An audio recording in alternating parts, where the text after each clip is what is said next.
It's at 3 minutes and 27. All right. That was delicious. Hello and welcome to I Don't Want to Be a Piece of Shit. I'm your host, Carter Doherty, and today we have guest. Piece of shit, Josh Ocean Thomas. I'm just kidding. I'm not a piece of shit. I try not to be. You got sour cream? Or Well, what is it? It's not sour cream. I know. I guess it's the most similar. Or not cream cheese either. What is it? Lebni. Lebni? Yeah, it's Arabic. My girlfriend's Lebni now. Yeah? I don't even know what that means. She's a lesbian. Oh, fun. Yeah, I was trying. I see what you did there. Yeah. I'm Josh. Joshua Thomas. No ocean? That's my government name is Joshua Thomas. Wait, I think I've asked before. It's not your. Is it your middle name? Ocean, yes. Oh, it is your middle name. Yes. I thought it was a surname No. of your mother, and No. then was And then carried on over. I've got an Arabic name, Hossein. So when I go to Tunisia, they go, Hossein. Oh, that's nice. Yeah. Well, a lot of names. Who gives a shit? How often do you go to Tunisia? I've only been a few times. I just went not too long ago to see my familia because my mom doesn't own a home in America, but she owns a home in Tunisia. I did not know that. Yes. I thought does she normally always reside over there? She splits her year. 6 months here, 6 months there, but her home is there Nice. in Tunisia. And I was just there in November, and then I've been like 4 or 5 times in my life. But I got to start going more often now that we have a home there. That is, yeah. You have a place to crash. Yeah. Some family there, grandma, cousins, aunt, uncle. All right. So the premise of this podcast Yeah. is I invite guests on Yes, that, you do. that do something that I admire. Oh. And I want to interview them about how they have gotten to the point in their lives of being able to do that very consistently. And That's nice, Carter. yeah, you're a young gentleman like myself, but I think in this day and age, I feel like it's very common that people are very awkward and socially not developed. Yes, undeveloped. Undeveloped. That's the word. A lot of undeveloped people. Mm-hmm. And I feel like Michael Cera was famous and like that kind of vibe of being awkward, and it's almost like trendy and cool to be autistic now. Yes, a lot of people are like, "No, I've got it," and it's like, "Yeah, but you don't need it." And I feel like people want to just Be make that their identity instead of improving on a lacking aspect of their personality. Yeah. I was reading a thing the other day about how 5% of people in their 20s have attended a social gathering the last weekend. Only 5%. Only 5%. Yeah. Why aren't people socializing? It was because nobody wants to host a party anymore. Oh, I love hosting. I know. I was like, and that made me think, like, well, because nobody's like Josh Ocean Thomas nowadays. Nobody wants to be a host of a party. Oh, that's a shame. Yeah, I love hosting parties. I love hosting. They're fun. It's nice. It's a gathering. And I actually can't comprehend why you wouldn't want to have a party. If you have a house, why not have people over? Because the pressure then goes, oh, I have to greet everybody at the door. I have to Love that. Then there's gonna be people, and then they're gonna be Love like, is this okay? And I don't want to like respond. Like Love nobody wants the pressure All- on themselves. All those things you just said are the reasons why I have parties. And so, was there ever a point in life in which you were like, did you from a young age were you always just confident and extroverted? I've never been shy, because I've never been shy. I am like shy, but I'm not. But I don't let that control me. But I'm shy, but I'm outgoing. That makes sense. Everyone's shy. Mhm. I'm not like, I don't go up to people like, I'm not worried about this at all. Like, I'm still freaking out. But I'm like, oh, well, it's part of being a person. What am I going to do? Not do anything? You know what I mean? Mm-hmm. But my mom always had people over. She loved having people over. My mom loved having house parties. She loved decorating the house. She loved making food for a mass amount of people. She would like go around and cater. She loved welcoming people. She loved her friends meeting her other friends and bringing her worlds together, because she had different worlds. She had work friends, she had personal friends, she had friends of friends, she had travel friends. So to bring all those people together, it was like cool for her to be like, look at all these people. She liked seeing people mingle. She wasn't even really mingling that much when she would have house parties. She'd be too busy running around organizing, making sure everything was good. But she enjoyed seeing other people mingling and being in a different environment. She got happiness from that, and that's where I get it. I get happiness from seeing people. You've been to my house parties. I'm very rarely Yeah. like sit down and chilling. I think you talk to every single guest Yes. and have a full conversation with them somehow. Yes. It's It has to be genuine. You know what I mean? Like you only, you gotta like, yeah. It's good to like actually take that chance to like talk to that person and be like, hey, welcome to my house, and like kind of because the wall is down. You're in my home. Welcome. Things are chill. It doesn't seem forced. Is it a practice, or is that more just natural for you? Like, is it like? There's what a practice. Well, I guess for me, I've been like making it a goal in my head to just talk to random people and ask them questions and stuff like that. Because normally I would just try to be silent and avoid any conversation because I don't like the heart beating feeling that happens when I have to meet somebody new. Totally. And so like when that instinct comes in, I usually follow it to go, I'm not gonna engage. But do you get that, like when you are shy, you just go, all right, and then it for me, when I get that heart beating, I turn it into an excitement rather than a fear. Like I'm a skydiver. I get that same thing. Right before I jump out of an airplane, I get that same like I'm jumping out of an airplane. But instead of being like I probably shouldn't, I go, well, let's do it. And that's the same thing where it's like, oh, there's that really fucking pretty girl who's in the front row. I'm gonna go up and talk to her now. And then I'm like freaking out. I'm like, oh god. But then I try to fuel that. Same thing before I go on stage. I get super nervous every time I go on stage. Right before I go on, my heart's beating. I'm like, but then I use that as like a really every time. Every time. See, it's funny because I'll get it like half the time, but a lot of times I don't get the heartbeaty feeling. Yeah, I get very nervous right before I go on. I'm always like, oh my god, oh my gosh, I get nervous. But then it's like that immediately, as soon as I hear my name getting called on stage, it goes from a nervous holding me back to a nervous like, go do it, get it over with. That's because if it does happen to me, then it really tanks my set because I really get cloudy for the first few minutes. So I want to learn how to change that energy into excitement. Yeah, for me, I'm nervous until I get my first laugh.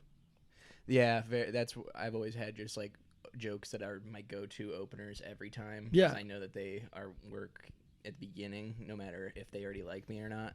Yeah, we got my 2 jokes that I open with every time, just because they're like it's an easy segue that everyone can relate to. Because I open with the same line every night. My opening line is, "I'm having a really good day today." I just went on a date, or yeah, but it's just like, but also if you start with that line, for me, is people are anxious the same as you are when you go on stage. When they see someone go on stage, they are all going, I really hope this is good. Because when someone doesn't do well and you just have to watch that, it's like, it sucks for everybody. Not just the comic, not just the audience. Everyone's bummed out about it when you're doing bad on stage. So if I go up and I'm always like, I'm having a really good day today, all of a sudden you feel the vibe of the room change. And I always say, I'm having a really good day today. I don't care how this goes. You can't bring me down. So it's like that vibe is now like, okay, this guy is having a good day. He's stoked. I think he's got this in the bag. So they're immediately confident in me. Even though I haven't told them a joke yet. I haven't been funny yet. I'm up to them like, listen, guys, I'm having a good day. This isn't going to affect it. This is only going to make it better. Okay? So I basically tell them, like, I'm fine up here. I'm immediately letting them know I'm good. I'm stoked to be here. Yeah, I feel it. Well, that energy that you have, especially with like when you host your shows at Kibitz, because like you a lot of times are seating them and stuff like that. Yeah, I'm seating them. I'm scanning their tickets. Normally, like if I have to do that, I get so like I have to do this and then I have to perform in front of them. They're gonna be like, that guy. Yeah. But I feel like it helps you. For me, it helps. Yeah, because it's like, what's up, friends? Yeah, remember me? They liked you off that instinct. They weren't like, oh, that guy was weird. Yeah, and also like before the show goes, I'll go around to the seats, be like, you guys good? We stoked? You ready for the show? It's gonna be fun. It's gonna be a fun one. So it's immediately like, it turns into like a, hey, what's up? Like I'm your guy. Welcome to the show. It's not this kind of like, oh, where's the comedian? Where is he? Yeah. People are always like, I don't want to see the crowd before the show. It's like, why not? They're there to see you. Yeah, I've been reading this book like that's on the history of stand-up, and it's like it all originated because like they were MCs, they were the energy, they were the people that like created the vibe. It wasn't like this is their little poem that they recite. Totally. And I think that that's what the comedian is supposed to be, is the extroverted person that is able to like turn the energy to what they want. And but I feel like, I don't know, I was just in Appleton all weekend, like 2 weeks ago, and every interaction I had, I was like, this person's more awkward than me. Do you think it's regional? Like, do you think being from where you're from helped at all, or do you think it's kind of I don't think it's where I'm from, because I know plenty of people where I'm from that are weird as hell and really awkward. But I think it's how I grew up, and I think it's how my parents supported me. My parents were both overly supportive, in my opinion. They never even once like questioned what I wanted to do, and they were always like, it was funny because it's like most people, it's like you tell them you want to be a comedian, they're like, what's your backup plan? I would like mention a backup plan to my dad and be like, yo, whoa, you're a stand-up comedian. You're gonna tell some goddamn jokes for this house, okay? That rule. Like I remember mean, you did it like in high, or like when you yeah, were like young. I started when I was like, I really started performing comedy and like doing like stand-up stuff when I was like maybe 14 or 15. And my dad would like drive me to gigs, he would drive me to talent shows and wait for me and support me. And yeah, it was always like, my dad was like, this is what you're meant to do. And he's like, and I'm going to make sure that you don't ever second guess yourself in it. So it's like, I kind of always had this automatic support where it's like, I didn't go around caring what other people thought, or I didn't really care to impress the audience. I never cared to like go on stage and impress the crowd. I was like, I'm gonna go on stage and I'm doing this because this is what I really want to do. I'm not worried about doing well. I'm not worried about any of that, because it's like, I know that this is what I really want to do, and I know that no matter how it goes, that I got like my corner of people being like, it's okay. This is what that's part of it. So I never really worried about impressing a crowd, which kind of knocked out that social anxiety aspect, where it's like, oh, I'm not trying to impress you. When I go on stage and do my set, I'm not trying to impress the crowd. I'm trying to do my set, and do it, get through it. Like, and then the way you carry all that energy into life is really what I admire, because it's like just being able, I guess we already talked about how you host parties and stuff that, but do you notice like a difference between yourself and, because I can't really think of any other person that's in their like I know people that are in their 30s and 40s that are kind of like always like Blake Burkhart type people that are just always seem very comfortable and easy to talk to. But most people that are our age really are reserved, and it takes a lot of energy to connect with a new person, because you have to ask so many questions to get them comfortable first. Well, I also think it's like everyone's a little bit different, and I think that my lack of like social anxiety, or like the worry of social, because I have it, I get anxious. I'm not saying I don't have it. I have it. I just go about it differently, and I think it's because my interests counteract the social anxiety. I'm genuinely interested in people. Like, I'm genuinely interested about like that. Like in the lobby, someone comes up to me and they're like I genuinely want to like, who are you? You know what I mean? Like, I really find it fascinating. Like, when I get to meet a new person, I'm stoked about it. I get, like, excitement from it. It's like, oh, here's this person that lived a whole life and has this whole other view on life that I didn't know existed until right now. It's like finding a gem. And sometimes those people are great, and sometimes they suck a lot. But I enjoy meeting people, and I have a really genuine interest. Like, when I'm going up and I'm asking someone, like, what do you do, or how's your day? Like, I'm actually genuinely curious. Like, I really do have a curiosity for people. Okay, because I guess this is where it's like shitty in my head, and maybe it's a perspective that I need to change. But every time I do it, I'm always like, I'm forcing it. Like, I'm like, I don't care. But yeah, I mean, I think that's most people don't really care. Like, I don't care a lot. Like, I'm not gonna go like after the conversation, I'm not like thinking about that person I just met. But it's like in that I think you just really, I think it's all about like the moment. And I also, like, when I have a crowd, I really want it to feel more like rather than I'm the comedian, you're the audience. I really enjoy that, like, we're in this together situation. That's why at Kibitz Nest I go around and I talk to people before the show. After the show, I get names. How are you? Like regulars that come every week, I'm like, I know them by the first name. I'm like, Jim, John, Sarah, how are you? Welcome back. Like, I enjoy that kind of, and it makes them feel like, I like that feeling of a neighborhood. Mm. You know what I mean? Yeah, I get that 100%. I think it was because I was too high most of the time, but I was forgetting names a lot, so I started just every time, like it was a regular at Drunken Bean or whatever, I would write their name down in a notes app. That's funny. Because I do it every time I go to a club and I meet the staff. I'm like, I can't ask them for the fourth time tomorrow what their name is. Totally, but you can, and that's something that like if you're just like straight up and genuine though, it's really not weird.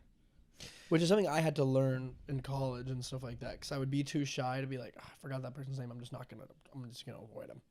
But it's better to just go to and be like, yo, what's up? How are you? Long time no see. You're acknowledging that you know this person. Mm-hmm. I know you. I know about you. I know where you work. I know what you do. Can you just remember your name one more time? In the way, I would just go, I forgot. You're sorry. What is it again? Yeah. I guess. But that's fine. That's totally. Yeah. I think a lot of people think that it's like everything is like a all or nothing vibe. Like I have friends that are like I said, like they'll be like, oh, I don't remember that person. I'm gonna avoid eye contact and just get by. I'm like, but you could just quickly just go. I've had that time before where it's like I worked at clubs where it's been the same server for 4 years, and I'm like, oh my god, I remember I asked their name once 4 years ago. This happened in San Diego, and I was like, I can't remember their name. What do I do? And I was like, okay, I have two options. I can either go ask somebody else, okay, what is their name, which works, okay, or you could literally just be straight up with them, and they'll kind of think it's funny. Be like, you know what? And this happened. I went up to her. I was like, I've been performing at this club for 4 years. I go, I know you. I know you got 2 kids, a husband. I know where you live in San Diego. I know where you're from. I know that you talked to me about knitting before, and I know you have a dog that you love. I know everything about you. But I only asked you one time, and I forgot your name. And they think it's funny. And I'm like, I know everything about you. I know so much about you. And I hang out with you, but I've never said your name other than the first time you told me 4 years ago. And so it's never been in my head. So I just need your name again. I'll be like, and then I think it's funny. If you're just totally transparency is huge. You're just saying exactly what's on your mind, in your head. And then people go, oh my God, he's a person? Everyone's like, yeah, I don't know. People forget that we're all just fucking people. Yeah. People try to hide what they're really thinking when you can just tell them. Now, I have a hard time telling people being fully transparent if someone's like, do you like this shirt on me? And I'll be like, yeah. That's something I'm trying to work on, where I can literally, unless you're a good friend of mine, people really honestly at the end of the day value the truth way more. If you asked me if I like this hoodie, I'd be like, it's all right. There's my college on it. Yeah, it's all right. Yeah. I'm gonna work out in it right after this. No, actually, I enjoy it. That's a lie. Yeah, you see, but like, yeah, I don't know. Just saying what's on your mind is always good too. It makes you realize that it's good to feel like you're not actually hiding anything. You're not hiding the fact that you don't remember a person's name. You're not hiding. It's kind of light. So you just always go with what's going on in your head. Yeah, as long as it's like nice too. I try to be really nice to people. I was thinking about this situation when I was leaving Old Town Ale House, and it was like a bunch of the comics, and I like shook everybody's hand, and then it was 2 of the servers from Zany's were at the end, and I shook Robbie's hand, and then they just looked at me, and I was like, I think I'm supposed to bend down and have hugged them is like what they were inviting for, but then I just went, bye. Yeah. And I also pacing. You know what I mean? Like in that moment, you were probably like, oh, I gotta make this quick. It's like you don't really. You know what I mean? Why? Yeah, because I want to get out of the situation. But what situation are you going to? Back to my car that had a broken-in window. Yes, exactly. Well, I guess that's fair point. You have to go. No, I didn't know until. Oh yeah, you didn't know that it was gonna be broken into. But yeah, I like, and then I thought about it in the car. I was like, I didn't even like say bye to them because I didn't even want to. You just question myself on what I was supposed to do. Skip whatever troubles were coming. Yeah. Yeah, there was a great quote I really love about how, like the buffaloes, like how when a storm is coming, most animals run away from the storm. The buffaloes run into it because it'll be quicker if they just quickly go through it. Oh. If they run into the storm will pass way faster than if they run away from the storm. Because then they're gonna run. The storm's gonna catch up, and then they're gonna deal with it. But it's like if you just get right through it, it's like, okay, it sucks. That sucks. But it's like, oh, that wasn't as bad as I thought it was gonna be. And that helped me on stage a lot, like taking my time. Like sometimes, like I used to bail on crowd work. I'd be like, "What do you do?" And they'd say something boring. I'd go, "Yeah, never mind." But now I'm like, okay, let's figure this out, because I'm not in a rush. Obviously, when you do stand up, it's a little different because you actually have time that you have to meet. But like in conversation like that, where it's like, oh my god, I forgot this person's name. Do I say hi? Just kind of like sitting in that moment for a second, and like taking that time to like say hi to everyone. That's like the number one thing for me. It's like when I get into a comedy club, if I'm not in a rush to get on stage, take that second to actually go up to everyone and say, "What's up? How are you?" Because then people feel seen. You feel seen. It's like, okay, they know I'm here. I know they're here. So now the rest of the time, if I see a server 40 minutes later that I didn't greet when I saw them, when I was like, gave them like one of these like right when I walked in, it's like now when I see them 40 minutes later, it's kind of this like awkward, like, oh, we've already established that there's a wall between us. Mm-hmm. I'm just here to kind of do my thing. But if you can go up to someone right away and be like, "What's up? How are you? Nice to see you. Nice to see you." Then when I see him again later, there's less of that. You didn't put up a wall. There's no walls being put up, so you feel like you can kind of be free.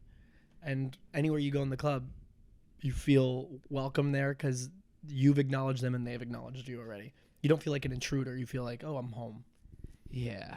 I understand that feeling because I've had it before of where I can do that. Yeah, yeah. It was usually just always loaded up by multiple boozy drinks. Yeah. And I'm like, then I was smoking weed all the time. I think that was really amplifying how awkward I was. Mm-hmm. But now I'm just like trying to like, I wonder if it's that I'm putting it too in my head that I'm trying to be intentional with it to be less awkward and more personable. But yeah, I guess I'm just every day I'm just like going, I'm gonna say hi to everybody. I'm gonna look them in the eye and I'm gonna ask them their name. And if a conversation goes from there, it'll go. Yeah, it just can't be a task. Mm-hmm. You know what I mean? Like it can't be a task at all. No one's saying that you have to like sit down and have dinner with each person. You know what I mean? Like it doesn't have to be a lot. Like even like you don't have to go and be like, "Hi, how are you? How was your day?" Blah, blah, blah. Like for me, it's just like I feel like I can't be there and actually be present and feel like I'm here and feel welcomed until it's like coming into someone's house and then just going to the couch and watching TV. It's like, are you gonna, hey, nice to see you? Like the simple acknowledgement of people goes way farther than most people think. You know what I mean? That simple after a show, you go to the lobby. You can sit down and acknowledge each person walking by. Thank you so much for coming out. I hope you had fun. Rather than escaping to the green room or running out to your car. Now those people are leaving the show. And not only did you perform for them, they got to meet you afterwards. You don't have, and it's not like, oh my God, I got to meet the comedian. It's like, no, because you're not a famous person that I actually care. But it's more like now you've left an actual human interaction imprint in their life rather than just like a paid transaction of here's money, here's a show, never see you never. But if it's like here's money, here's a show, also thanks for coming, I'd love to see you again, come back to a show whenever you want. Then it's like, oh, what was that comedian that we talked to at the end? Blah, blah, blah. They'll look you up, there you go. Then they come back, they see you again, you start recognizing faces. And that touch of like acknowledging other people, even a little bit, is something that I've kind of carried with me my whole life. Is knowing everyone that's in the room is a great feeling. You feel like you're at home. Man, yeah. I'm trying to think of another question to ask from there. Where are we? Oh shit, we're almost out of time. Actually, Where are we at? We're at like 27. It's all right. I'm not super tight. We're fine. All right. I just checked my fake watch. I've been getting lit up by my mother because she's paying. Your mom texting you? Yeah, my mom is paying for my window that got broken. Acknowledge your mother. Just kidding. It's all right. You text your mom. It is actually so many. She's covering your window? Yeah, she is covering. That's really nice. Wow. Yeah, because that was after I had a $280 tow. I needed. I know you got smacked around a little bit. Yeah, so that was a $185 window fix, which actually isn't that bad. I went through SafeLight last time. It was $500 when I got it broken the first time. My aunt just started working for a glass company like 4 months ago. Oh, nice. So I get the family discount. You get the family $85. This is great. $85. $185. $185. But nowhere near as bad as the $500 that SafeLight charges. This is good news. I have full coverage on my car, and it's $1,000 deductible. I guess I would have hit it by this point. That's annoying. But we're getting through it. Yeah. I'm gonna make it my goal tonight when I go to Comedy Bar. I don't know what manager will be there. Maybe Sahar will remember me, but I'll just go up and be like, "How are you doing?" And I remember one of the bartenders' name was Jonah, and he's a tall, lanky guy. And I'm gonna go, "Jonah, what up? I saw you do the open mic at Reggie's after the show one time." And he was like, "Yeah." If you can show, it's also like I said, it's got to be genuine. A lot of people when I first started comedy. That was like how I got to know everyone really quick, and that's how I became known really quick in the scene. It's because I was super outgoing, and like I went up to everybody. I didn't care if you were the biggest comic in the scene or someone who started yesterday. I went up to everybody, and I learned one thing about them. If you can just learn one thing about somebody, then it does a lot for you and for that person. Like I said, you know what I mean? Like people want to feel recognized. They want to feel acknowledged. Everyone does. That's why we do anything. We do anything for acknowledgement. Everything we do outside of self-care is for acknowledgement. You go out and do stand-up for acknowledgement. You put on a nice outfit for acknowledgement. You go to work and do well because you want to be acknowledged for that work. You do a good deed because you want that person to know that you're a good person, but to also know that they're a person. So it's like you're acknowledging someone so they get acknowledged. It's like everything is about acknowledgement. Everyone just wants to feel like a person. Mm-hmm. That's all. So I guess the question I really have is because you're so optimistic about people. I think it's like a deep-seated thing I need to switch in my brain, but I'm pretty cynical a lot of times. Mm-hmm. And like, you know, I'll see a guy and I'm just like, that guy sucks. I don't even want to talk to him. And then I saw it not that long ago at a show where I was like, this guy's not even a good comic. And then I watched him go up. I was like, oh, he's actually kind of good. And I'm like, why do I think that in my head?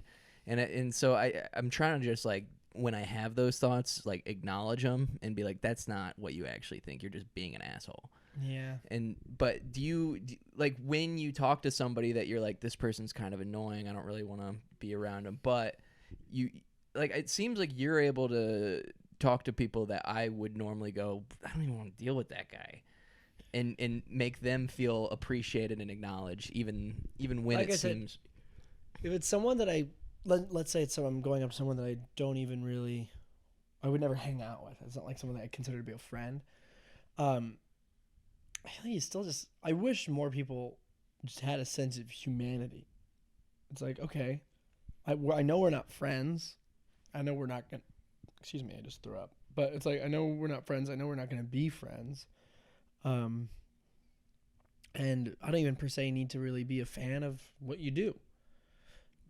But that humanity aspect is so critical to the world being a decent place. You know what I mean? Like, you're still a person. Mm-hmm. This person still has a mom. This person has a dad. This person has a brother. Maybe a girlfriend or a wife. Maybe kids. And that person is someone else's whole world. And if you can see that in everybody, then there's no reason to be cynical. Mm-hmm. Okay, I don't need to like you, but who am I for that to matter? Yeah. It's like, so I like you, so I don't like you, so that means that there's no worth in me saying hi to you. You know what I mean? Like, It's almost a selfish mindset. It's like, who am I? What am I, God? Mm-hmm. It's like, okay, so I don't like someone, so it's like I'm not going to acknowledge them as a human being. It's like, okay, even people I don't like that know that maybe we have beef or I don't like them and they don't like me and we both know that, I'm still going to say, hi, how are you? Good to see you. Good to see you up. Or people ask me, how are you? It's like, I'm good. I'm here. I'm healthy. I'm alive. That's something we can all relate on. If someone that I don't really want to have a long conversation with asks me how I'm doing, that's always our response. I'm here. I'm good. I'm alive. I'm healthy. I woke up. How about you? Same. Look at us. That's it. That doesn't need to be everything. That's two people. We just acknowledge that we're human beings, we're healthy, we're alive, and we're both grateful for it. That's something we all have in common. Ooh, this is something I've been really thinking about. Because, like, when somebody you don't want to talk to, you can cut the conversation short. But what if what about when there's nobody around you that you know in a situation? Like, I was thinking about this at the Laugh Factory holiday party, where I was just sitting there and I was like, I don't know anybody and I don't want to, like, go into a group. But then standing still and not talking to anybody makes me feel so much social anxiety, because I'm like, what if somebody just sees me standing here being a weirdo, not talking to anybody? What do you do in that scenario? Like, when you're not talking to somebody or going around to a group and you're just by yourself in a social setting, do you go straight to your phone, or do you? Because I've been trying to not go to my phone in that situation. I go to the phone sometimes, but the phone is almost worse. Mm-hmm. You look lamer just staying there alone on your phone than you do solo. Sometimes it's like, if I'm alone, for me personally, if I'm standing alone and I'm not talking to anyone and I'm not talking to a group, but I know I have friends in the room, then sometimes I'm like, okay, maybe I need this moment. You know what I mean? Mm-hmm. Okay, maybe this needs to be a little solo moment. That's not a bad thing. So I'll fucking post up somewhere. You have to and be comfortable with being alone. Like, maybe I'll just, like, lean on something for a little bit and I'll have my drink, or I'm just sitting there and I'm just people watching. I'm looking around. Someone comes up to me, hey, how are you? Good, how are you, man? What are you doing? Just hanging out for a second. Good, great, good, sweet. And it doesn't make you feel anxiety to not be in a circle talking to people? No, because you're a human being. You know what I mean? It's good to be alone for a second. Mm-hmm. It's not a problem. But then if I'm like, I am alone, what I like to do, I like to wander. Sometimes I'll walk around, because if you're walking around, you're not alone. Mm-hmm. You're just walking around. I did that so many times at holiday party, where it's like, okay, I don't necessarily want to have a one-on-one with anybody right now, even though I have some of my best friends here.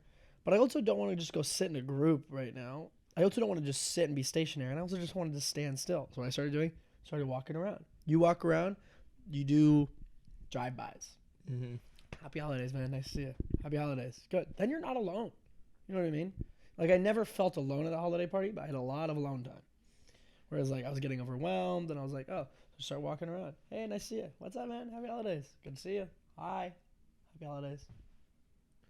How are you? Good. Merry Christmas. Happy New Year. So you were just walking, and you weren't nervous that people were like, "What are you doing walking in here again?" No, it's just like, you're cruising. It's the same reason why I love hosting parties. It's that when I'm hosting a party, I don't necessarily want to sit down and have a conversation, sit down and hang out the whole time. I love seeing people together. I love seeing people mingling. I can just walk around and check in on people. How are you? That's great. I get enough happiness from that, where I don't need to be in a conversation. So when I'm alone, it doesn't bug me. I almost enjoy it too. And then you wander, all of a sudden, you see two people that you really like, and you're like, what's up? And they're like, hey. And then you naturally get into something. And 45 minutes has passed. You're like, oh, I've been hanging out with these people for 45 minutes. All right, guys, I'm going to go walk around for a little bit. I'll see you in a little bit.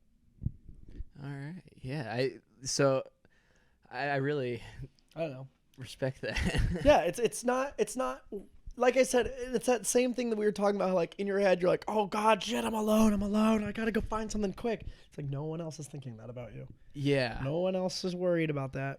And then if you can really just play what's in your mind. In my mind, I'm alone right now. Okay, I'll go walk around. I'm not alone now. I'm just doing my thing. I am alone, but I'm here. Just if you're just present. You're not a fly on the wall.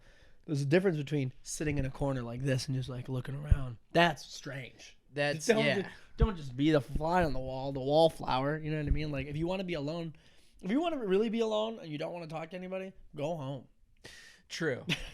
Go. No one's making you be there. Well, I was like, my friends will eventually show up at the holiday party, but I was like, I don't know anybody right now. Yeah. And so I don't want to go, like, I was like, I don't want to be that guy that's like looking around, because I don't want to, like, and then I'm like, I don't want to be the guy loser who's sitting on his phone. So also a good time to meet new people. Yeah. Hey, we haven't gotten a chance to meet yet. I'm Carter. I'm a comic. Are you guys all based here for fun? Oh, nice to meet you guys. Are you guys going home for the holidays, or what are you guys doing? And then all of a sudden you sparked a new conversation. You met a new person.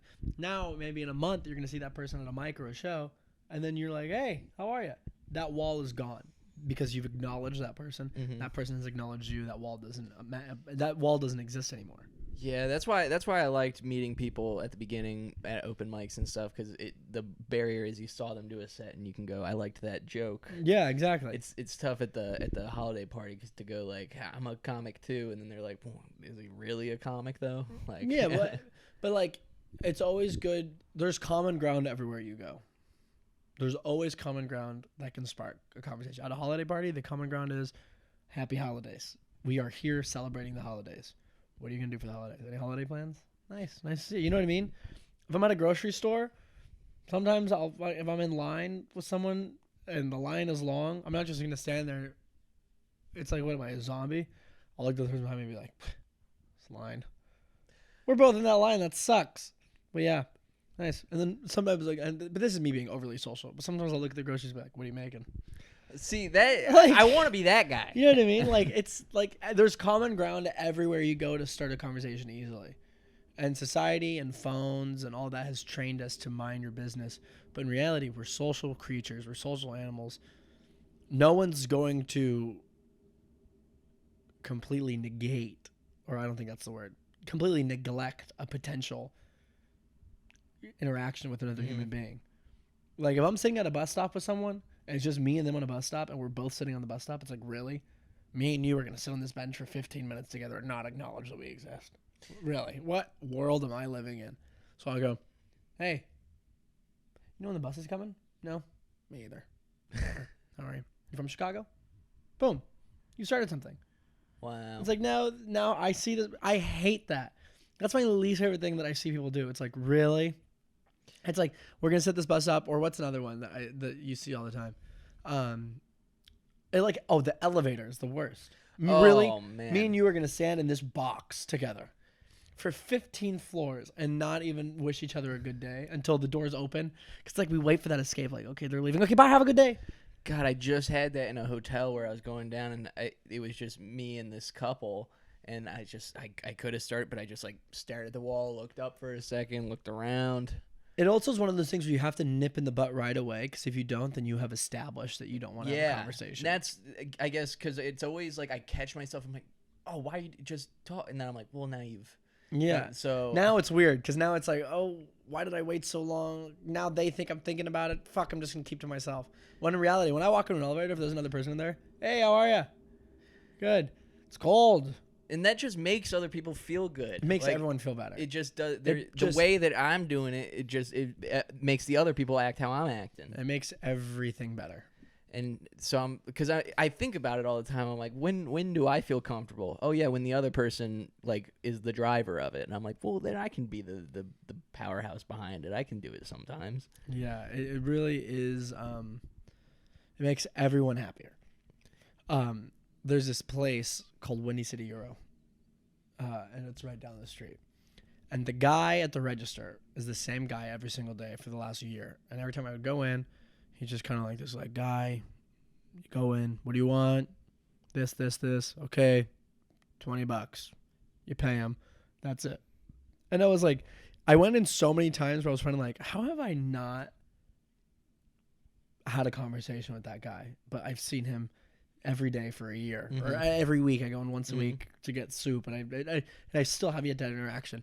So one time I was sitting there with my roommate, and I was like, wow, it's just strange to me that my human instinct is to not even care about who that was.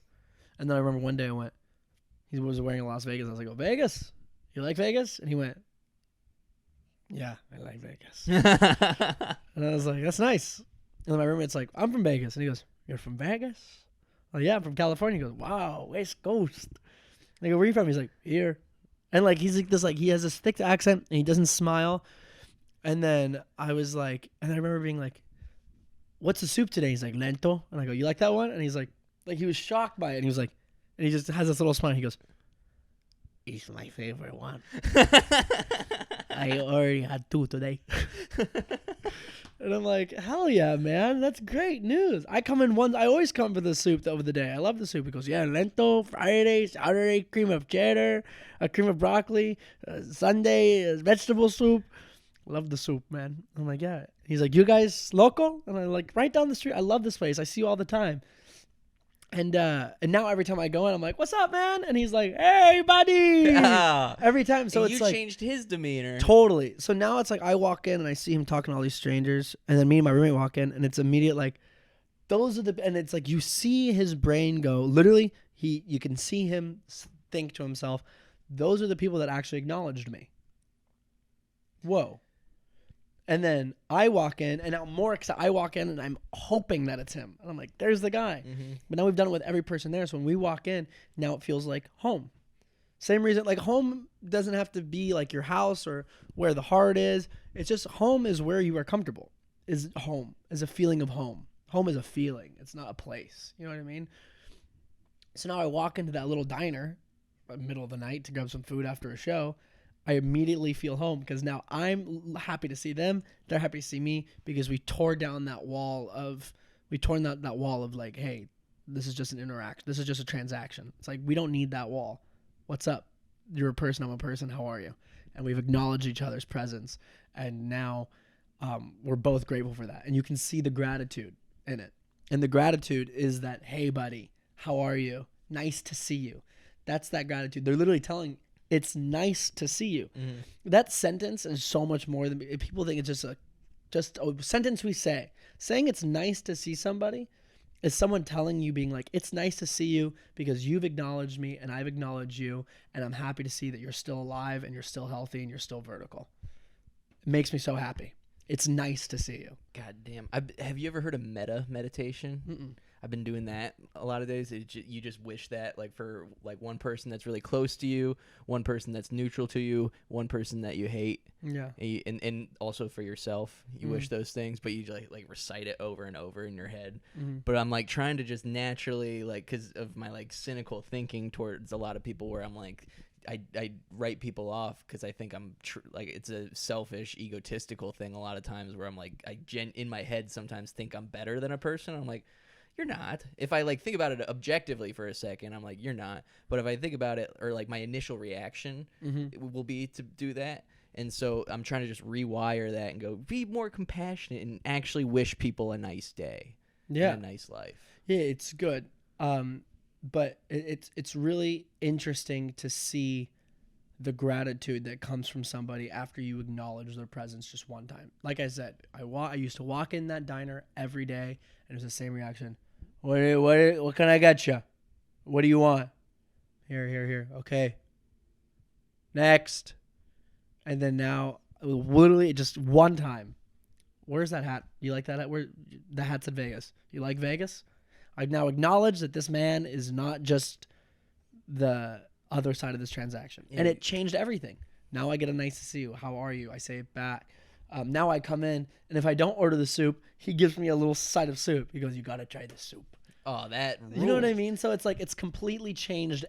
Just acknowledging him one time has completely changed the entire trajectory of all of our future interactions. Yeah, that's something I just like, that's a part of growing up that I think I've been missing out on. Because like, I used to, in Cincinnati, I would walk with my best friend every day to the same coffee shop. And he is like a person that's just off the wall, kind of like very extroverted, and would go just like, and would scream, and all the baristas would love him. And so that kind of just transferred to me, and I didn't have to do any of the energy. Yeah. And I just had that connection automatically. But now that I feel like I'm kind of out on my own to do that, and I walk into a place on my own, I don't act like that.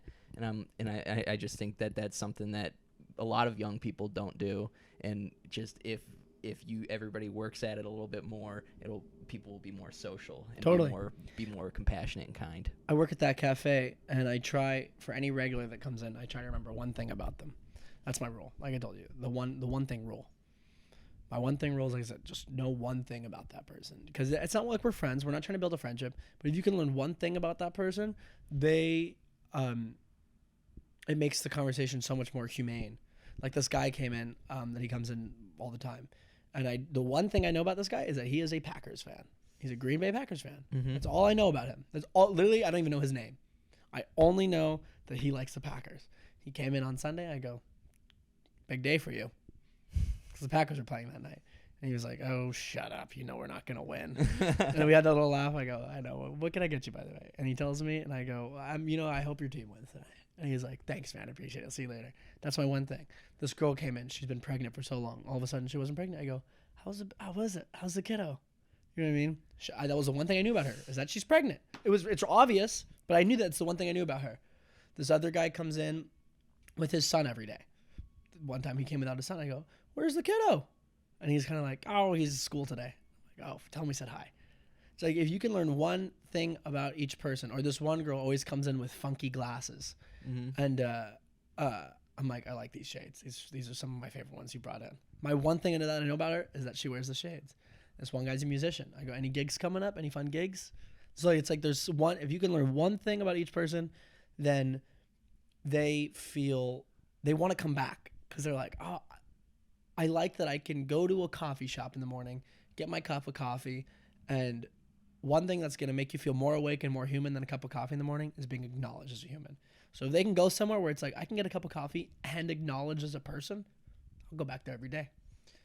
And it's not a business strategy, but it's just like it's a thing of like, it goes to show how important that is to people, because we have these regulars that come in every day, and the reviews online are just like, they're so personable, they're so nice, they're so kind. That's what people want to see. Mm-hmm. That's what people want. And yeah, if you can be that person for somebody, you're put on the world to make an impact. That's my take. You're given a shot at life, and if you can have somewhat of an impact while you're here, then I feel like no matter how big or small, you did it. You've completed life. And I learned that lesson when I watched, my best friend passed away from cancer at 24 years old, and I watched his life get taken away, and it kind of taught me how precious life was. And on his last days, I said, my goal now is to make you know how loved you are and how much of an impact you made, and I want him to see that impact. So he put together that fundraiser. 350 people showed up for him. His favorite comedian, Dan Soder, flew in from New York and performed for him. And you got to see him realize the impact he made, which I'm sure gave him peace at the end, where he's like, I didn't come here and do nothing. Sure, he had dreams of being this big comedian, and he couldn't do that because, his life was cut short. But he knew how many hearts he touched. And I'm sure that in his final breaths and his final moments of life, that's what he was thinking about. That at the end of the day, he was surrounded by love, he was surrounded by people, and he made an impact. And some people don't even understand the impact they make. But we're all here for that. And if you can do even one thing for just a stranger, and just start breaking down those walls of those non-humane walls of we're just going to ignore each other. If you can learn to just break those down one at a time, it's like a domino effect. You learn how to break one down, and all of a sudden the rest start coming down because you know how to do it. Mm-hmm. Well, man, that was a beautiful way to sum it all up and put it out there. We're at the end of the episode. Anything you want to plug? No need to plug. I mean, nothing in particular, but my name is Josh Ocean Thomas. I'm a comedian based in Chicago, Illinois, from San Diego. I kind of go around both a lot, and I'm working hard to do comedy everywhere. So hopefully we'll see each other one day. And if you do see me, come say hi and let's have a combo. It's nice to meet you. Thanks, Carter. Just keep doing your thing. We're killing it. We're doing it. We're doing great. Yeah, and if you see me, talk to me too. talk to us, please. All right. Thank you, guys. This has been I Don't Want to Be a Piece of Shit with Carter Doherty. Oh, Carter, you're not a piece of shit. I know. I don't want to be one. All right. Peace. Bye.